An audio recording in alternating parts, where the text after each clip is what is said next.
Ternyata di dalam pikiran sesat mereka ini, pembunuhan Alice ini adalah bagian dari ritual pengorbanan setan. Royke Case, Jacob de Lasmout, dan Joseph Fiorella ini percaya bahwa dengan mengorbankan seorang perawan, mereka akan mendapatkan kekuatan gaib. Nah, kekuatan ini menurut keyakinan mereka akan meningkatkan kemampuan mereka dalam bermain musik death metal. Assalamualaikum Besti, terima kasih karena kalian sudah mampir ke videoku. Kalian tahu nggak Besti, di dunia itu ada banyak sekali cerita yang lebih menyeramkan ya dari sekedar hantu atau makhluk gaib. Terkadang monster itu bersembunyi di balik wajah manusia biasa. Dan hari ini kita akan menyelami salah satu kisah paling mengerikan yang terjadi di sebuah kota kecil yang seharusnya damai, namun berubah menjadi saksi bisu kekejaman yang tak pernah terbayangkan. Ini adalah kisah tentang Alice Pahler. Alice Marie Pahler, namanya mungkin asing ya bagi sebagian dari kalian. Tapi di tahun 1995, kisahnya ini mengguncang Amerika. Alice adalah seorang gadis remaja berusia 15 tahun dari Arroyo Grande, California. Dia bukan tipe anak yang aneh atau bermasalah.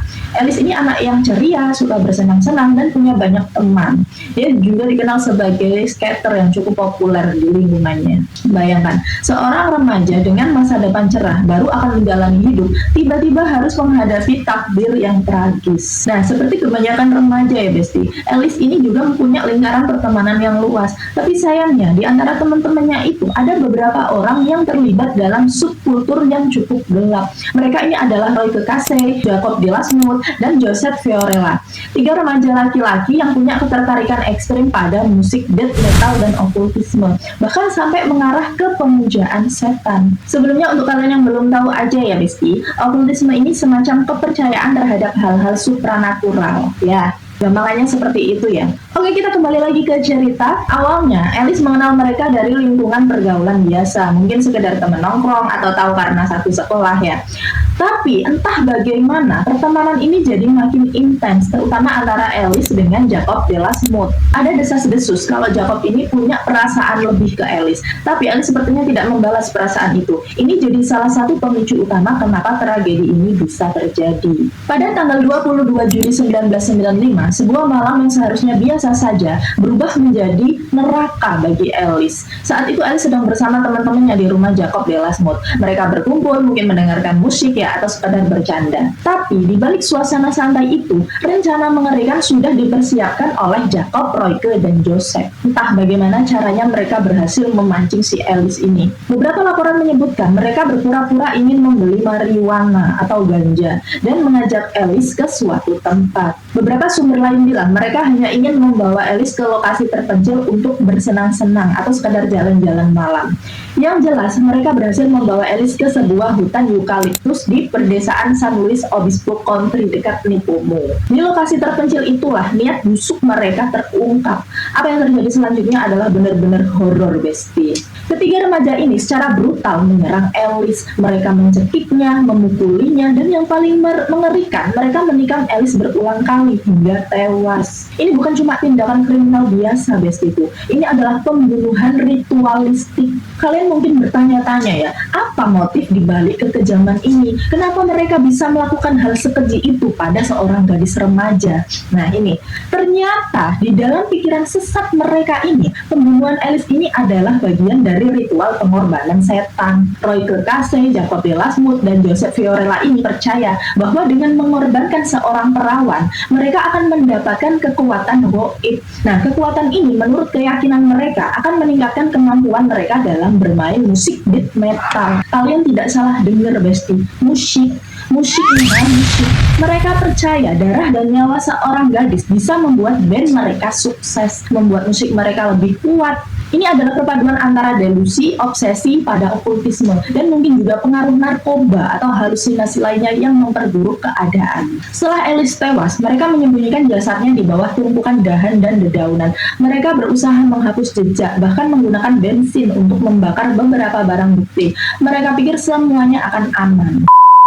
Keluarga Alice panik saat Alice tidak kembali ke rumah. Mereka segera melaporkan kehilangan Alice ke polisi. Pencarian besar-besaran pun dilakukan. Minggu-minggu berlalu, tapi tidak ada tanda-tanda Alice. Keluarga Pahler hidup dalam ketidakpastian dan penderitaan yang luar biasa. Selama hampir 8 bulan, keberadaan Alice menjadi misteri, Besti. Sampai akhirnya pada Maret 1996, jasad Alice ditemukan. Bagaimana bisa ditemukan?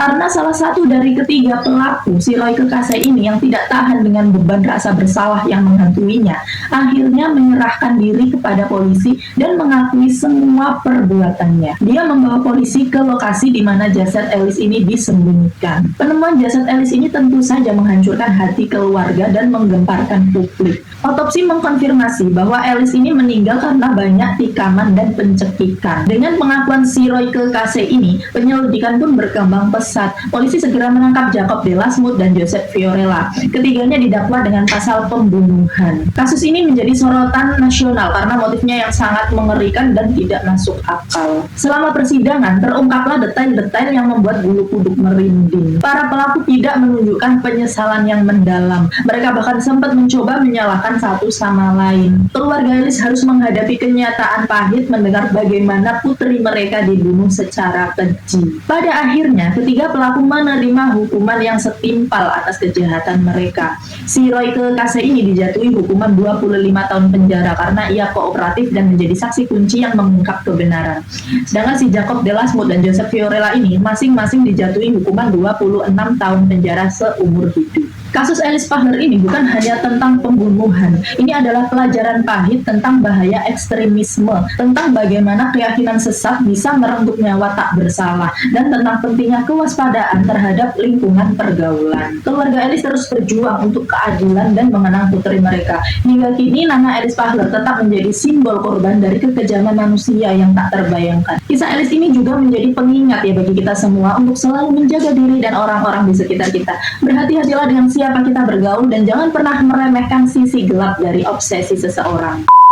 Oke bestiku, dari kejadian ini kita belajar bahwa kadang ketakutan terbesar bukan datang dari dunia lain, tapi dari apa yang ada di dalam hati manusia. Semoga kisah Alice Pahler ini bisa menjadi pengingat bagi kita semua ya. Terima kasih sudah menonton, jangan lupa like, komen, dan subscribe untuk kisah-kisah mengerikan lainnya. Sampai jumpa di episode selanjutnya. Dadah, assalamualaikum.